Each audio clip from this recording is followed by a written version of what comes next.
Eu sou a professora doutora Marilúcia Ferreira Romão e você vai estudar nesta videoaula sobre a anatomia do sistema circulatório. Nós vamos fazer uma abordagem prática. Para isso, nós vamos utilizar o Guia de Anatomia da Universidade Federal de Uberlândia. Nós vamos iniciar identificando o pericárdio fibroso, indicado pelo número 1. O pericárdio fibroso é um saco inelástico que envolve o coração e impede o estiramento excessivo do coração, que é um órgão predominantemente muscular. Observem que em uma vista posterior, o número 3 e o número 4 estão identificando o átrio esquerdo e o átrio direito. São as duas câmaras superiores. O número 2 está identificando o sulco interventricular posterior. Em uma vista anterior, nós identificamos em localização anterior o número 6, indicando a artéria tronco-pulmonar, e imediatamente posterior à artéria tronco-pulmonar, a artéria aorta. Observem que esses dois vasos, eles estão na base do coração, ou seja, na região superior mais ampla, que é voltada para a direita e posteriormente. No número 5 e o número 7, nós identificamos, respectivamente, a aurícula direita e a aurícula esquerda. Bem como no número 8 e no número 9, nós identificamos o ventrículo direito e o ventrículo esquerdo. Na vista anterior, entre os dois ventrículos, conforme nós identificamos na figura anterior, nós identificamos no número 10 o sulco interventricular anterior. Novamente, na base do coração, nós identificamos a artéria tronco-pulmonar em localização anterior, em localização posterior, a aorta ascendente, bem como o número 15 indica uma região do sulco coronário. O sulco coronário, ele circunda quase toda a base do coração. Ele só não passa anterior em relação ao tronco pulmonar. O número 14 e o número 13 fazem referência às duas câmaras inferiores ou ventrículos, ventrículo direito, ventrículo esquerdo, bem como o número 12 indica a região inferior e afilada do coração, que é voltada anteriormente e para a esquerda. Esta região, indicada pelo número 12, é chamada de ápice. Nesta vista posterior e superior, nós identificamos as duas artérias pulmonares, que são ramificações diretas da artéria tronco-pulmonar. Nós identificamos no número 16. Portanto, o que passa posteriormente em relação ao arco da aorta é a artéria pulmonar direita, e no antímero esquerdo, indicado pelo número 18, a artéria pulmonar esquerda. O número 20 e o número 21 fazem referência às duas veias cavas, veia cava superior, veia cava inferior. Em uma vista posterior, no antímero direito, nós identificamos a veia cava superior, no número 22, a veia cava inferior, no número 23, e observem o número 30, uma projeção um pouco mais profunda, que é o chamado sulco terminal. O sulco terminal delimita externamente a parede anterior rugosa do átrio direito e a parede posterior lisa. Lembrando que a parede anterior rugosa, ela assume essa forma tendo em vista os músculos pectíneos, que nós vamos ver a seguir. O número 26 indica o átrio direito, bem como o 27, a aurícula direita. Observem que o número 28 identifica a artéria aorta e o número 29, a artéria tronco-pulmonar. O número 25 é a região na qual nós identificamos o átrio esquerdo, bem como as veias pulmonares esquerdas. Aqui nós identificamos somente duas, lembrando que são 4. 2 veias pulmonares direitas, 2 veias pulmonares esquerdas. Nesta vista lateral, nós identificamos novamente no número 32 o átrio direito, No número 31, essa projeção sulcada, fazendo referência ao sulco terminal, bem como o 35 identifica uma parte do sulco coronário. No número 34 e 36, nós identificamos novamente os dois ventrículos, ventrículo direito, ventrículo esquerdo. O número 35 indica a região do sulco interventricular. Anteriormente, a região mais afilada, fazendo referência ao ápice, identificado pelo número 37, e nesta região inferior, nós identificamos, indicado pelo número 33, a face diafragmática. Em corte no plano frontal ou coronal, nós identificamos o número 39, sinalizando os músculos papilares, bem como o número 38, a estrutura que compartimentaliza os dois ventrículos, chamada de septo interventricular. O número 39A faz referência à válvula atrioventricular direita, bem como o número 40 identifica a válvula atrioventricular esquerda.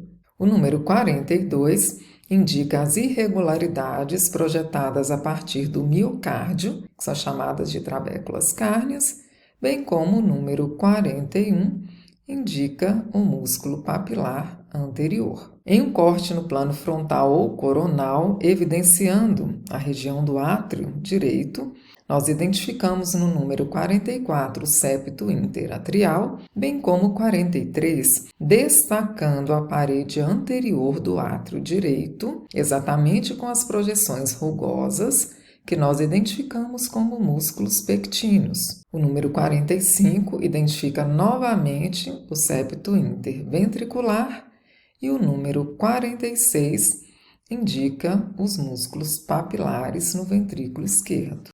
Ainda no átrio direito, nós identificamos a fossa oval. A fossa oval nada mais é do que remanescente do forame oval da circulação fetal, bem como o número 50, identificando a veia cava superior, o 47, a parede posterior do átrio direito.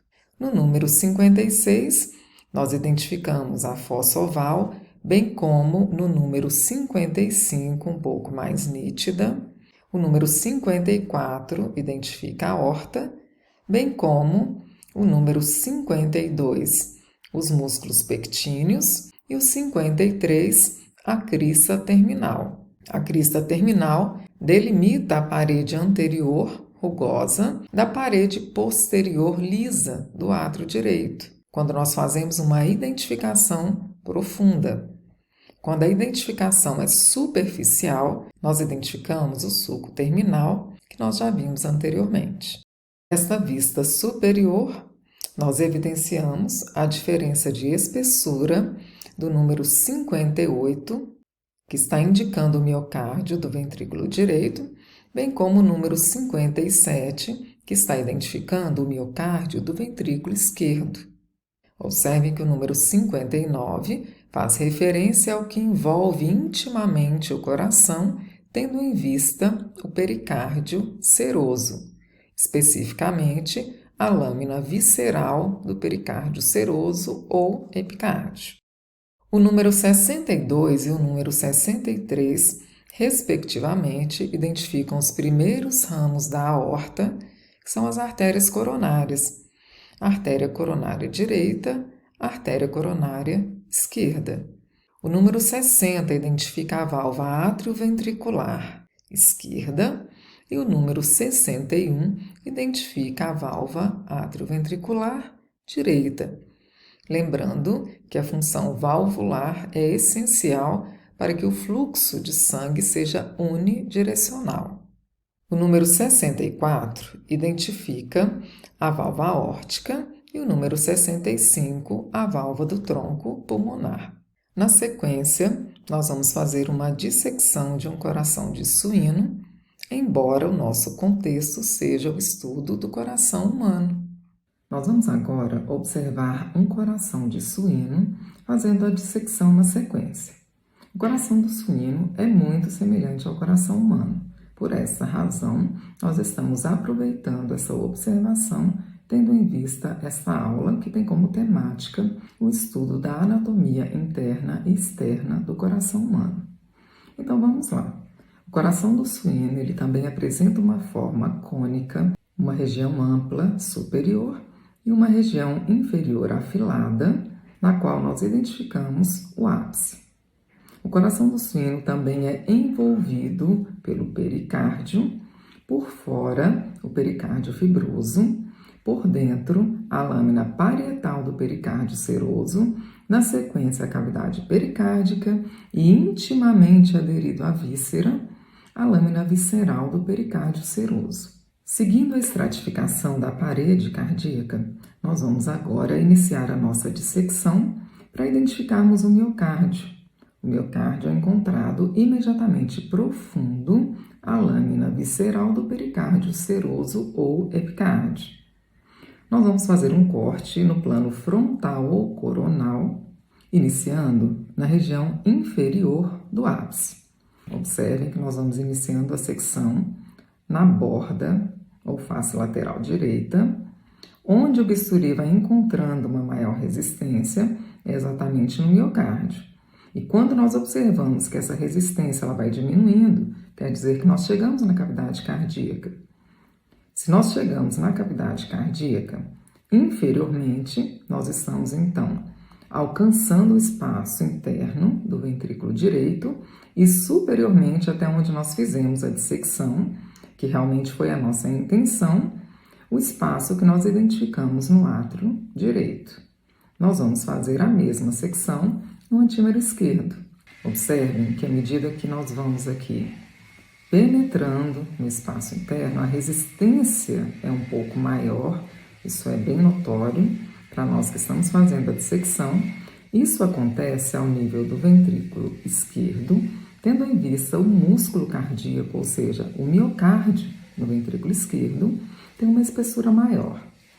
Nós seguimos em sentido superior até chegarmos no átrio esquerdo.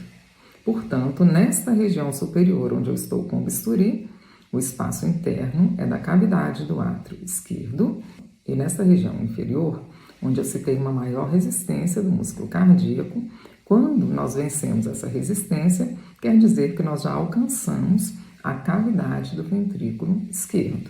Continuando a nossa dissecção, para evidenciarmos o corte no plano frontal ou coronal, nós vamos agora encontrar uma resistência central, tendo em vista onde o bisturi vai passando, exatamente onde eu estou agora. Esta resistência central também faz referência ao miocárdio, entretanto ao miocárdio que nós encontramos compartimentalizando os dois ventrículos. Este miocárdio, onde está o bisturi que compartimentaliza os dois ventrículos, é exatamente o septo interventricular. Agora nós conseguimos identificar nitidamente o septo interventricular, compartimentalizando os dois ventrículos. Ele tem uma maior extensão média inferior muscular e uma projeção superior membranácea. Tendo em vista as câmaras do coração, nós identificamos os dois átrios e os dois ventrículos. Átrio direito, átrio esquerdo, ventrículo direito, ventrículo esquerdo. Neste corte, nós evidenciamos o miocárdio no ventrículo direito menos espesso em relação ao miocárdio que nós identificamos no ventrículo esquerdo. Essa diferença faz referência à força de ejeção que nós identificamos tendo em vista o sangue que é ejetado do ventrículo direito para os pulmões, ele percorre uma distância menor, e o sangue que é ejetado do ventrículo esquerdo para a aorta e, por conseguinte, para a circulação sistêmica. Portanto, em se tratando de uma estrutura muscular, se o músculo trabalha mais, ele hipertrofia. E nesta situação, nós estamos falando de uma hipertrofia benéfica. Entre os dois átrios, nós identificamos também um septo interatrial.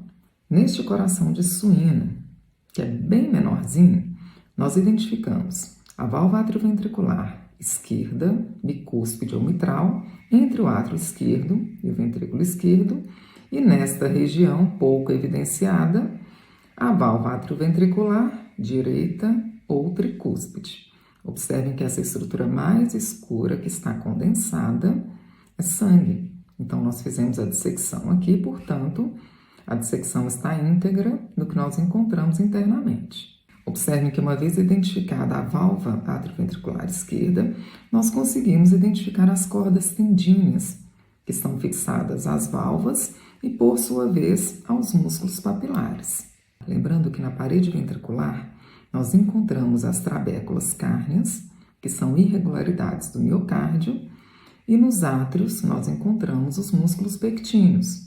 No coração humano, nós encontramos uma maior quantidade de músculos pectíneos, tendo em vista toda a parede anterior atrial, e no átrio esquerdo, esses músculos pectíneos ficam restritos à aurícula. Na anatomia externa, nós identificamos a aurícula esquerda, a aurícula direita, bem como na base do coração, a artéria tronco-pulmonar e, em localização central, a artéria aorta.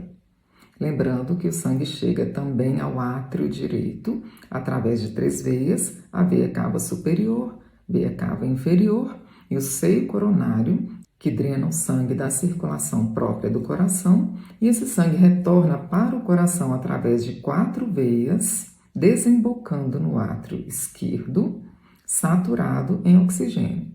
Esse sangue ele passa para o ventrículo esquerdo e é ejetado para a artéria aorta, e a partir da aorta ele é redistribuído na circulação sistêmica. Em relação à anatomia interna, nós encontramos no ventrículo esquerdo o que nós encontramos no ventrículo direito. Entretanto, há algumas diferenças, como, por exemplo, em relação aos músculos papilares. No antímero esquerdo, nós encontramos um músculo papilar posterior e um músculo papilar anterior. E no ventrículo direito, nós encontramos 3 músculos papilares, um anterior, um posterior e um septal. Esse septal ele está relacionado com o sistema de condução do coração, fazendo referência a uma banda moderadora. Agora nós estamos observando o coração de um bovino. O tamanho é expressivamente maior, entretanto identificamos um formato cônico, uma base ampla superior, um ápice inferior afilado. Lembrando que os termos direcionais que eu estou utilizando são termos que aplicamos aos humanos. Na anatomia animal, nós utilizamos outras referências, tendo em vista a posição anatômica, que é diferente.